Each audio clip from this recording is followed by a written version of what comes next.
often say that modular construction is faster. And yes, it usually is. But I don't think speed is the most important point. The real value is the certainty.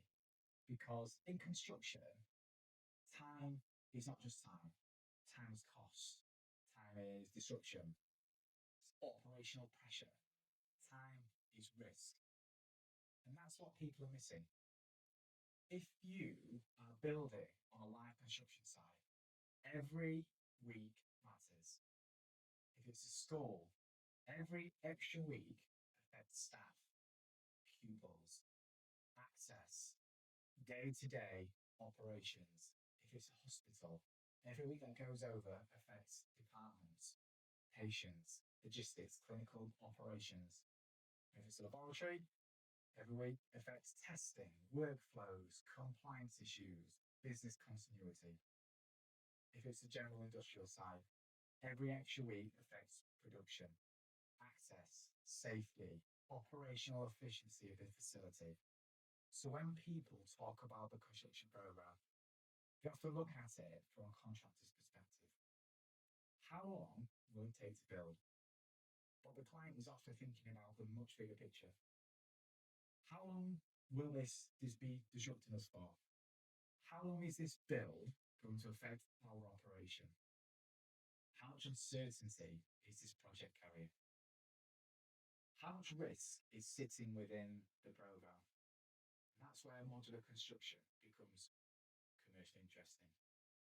Because if you can reduce the time on site, you're not just saving time, you're reducing that disruption. You're reducing that exposure to the on-site risk. You're reducing the amount of work happening in that live, complicated environment. And you're giving your client a more predictable route to completion. And that matters. That shorter program is so useful. But a more certain program, more predictable program is far more valuable because speed without certainty, that's just not enough. There's no point saying something will be quick if the process is full of unknowns and question marks. Clients, they don't just want speed, they want you to deliver confidence. They want to know that you can deliver the project confidently. And they want to know whether the building will be ready when you say it will be ready. They want to know what disruption will be incurred and how it will be controlled. And they want to know, will the quality be right?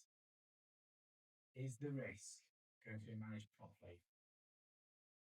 That is the real value of modular construction because it's not just faster, it's more predictable.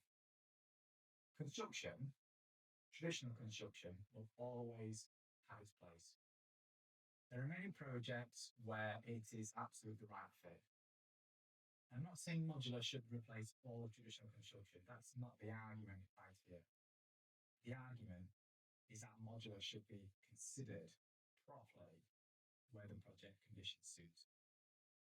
Now, if the site is constrained, the program's tight, the client is operating around certain works, access is difficult, quality is a particular constraint. If disruption needs to be reduced, then that certainty matters. Modular construction deserves to be a part of every construction feasibility conversation. Because in those certain situations, the value is not just in the building, the value is in the full delivery. It's in how much can we reduce the time inside? How can we improve the coordination? How can we control the environment more? How do we reduce disruption? And how do we give our client the confidence that they need? And this is why I think modular is often judged far too narrowly, too soon. People go straight in with, well, what's the build cost? That matters, of course it does. But what they don't ask is, what does the delay cost, the potential delay? How does disruption affect us? What's the uncertainty worth? What does poor coordination look like? And how much will it cost us if we're on site longer? What does it cost us if the client's projects overrun? Because those things, those are the real things. They might not always sit neatly in the construction cost plan, but they affect the entire project. They affect the client. They affect the business case. They also affect the outcome. So when modular construction is being compared against traditional construction, it should not just be a basic cost comparison and a basic speed comparison. It should be a holistic value comparison, which does